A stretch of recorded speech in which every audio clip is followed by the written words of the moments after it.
முருகா. என் அன்பு பிள்ளையே, உன்னுடைய உறவை நீத்துக் கொண்டு இதை மனதார தொடு. நீ உன்னுடைய கணவரின் அன்பிற்காக ஏங்குகின்றாய். நீ கேட்ட அன்பு அவரிடமிருந்து உனக்கு கிடைக்கவில்லை. நீயும் ஒவ்வொரு நாளும் அவர் மாறுவார் என்ற நம்பிக்கையோடு காத்திருக்கின்றாய். அவர் என் மீது எப்பொழுது முழுமையாக அன்பு வைப்பார், பாசம் வைப்பார் என்று ஒவ்வொரு நாளையும் நீ ஏக்கத்துடன் கழித்து வருகின்றாய் தங்கமே. உன்னுடைய உறவு நிச்சயம் மாறி விட்டது. திருமணம் ஆன புதிதில் உன்மேல் காட்டிய அன்பிற்கும் இப்பொழுது இருக்கும் அன்பிற்கும் நிறைய வித்தியாசம் இருக்கின்றது. அன்பு குறைந்து விட்டதாக நீ எண்ணுகின்றாய். ஆனால் அது அப்படி அல்ல பிள்ளையே. திருமணம் ஆன புதிதில் எதுவும் தெரியாதது போல் ஒரு உணர்வு. ஆனால் இப்பொழுது எல்லை மீறிய கஷ்டம் வரும்பொழுது வேலையின் காரணமாக அன்பு குறைந்து விட்டதாக நீ நினைக்கின்றாய்.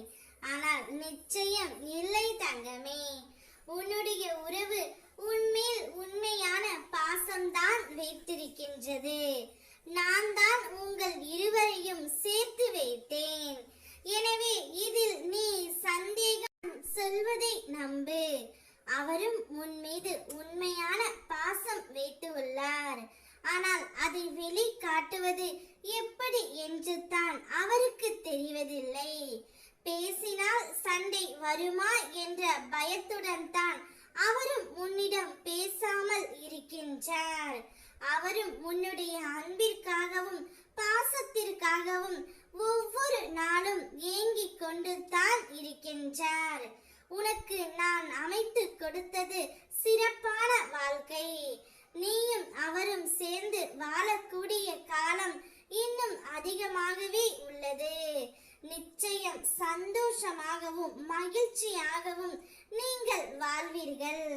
அப்பா எப்போதும் உங்களுக்கு உறுதுணையாகவே இருப்பேன். அனைத்து ஆபத்துகளில் இருந்தும் உன்னை நான் காப்பாற்றியும் தீருவேன். உன்னுடைய உறவை உன்னிடம் கொண்டு வந்து நான் சேர்ப்பேன். இன்றவனுக்குத்தான் தெரியும் மூச்சின் வேகம்.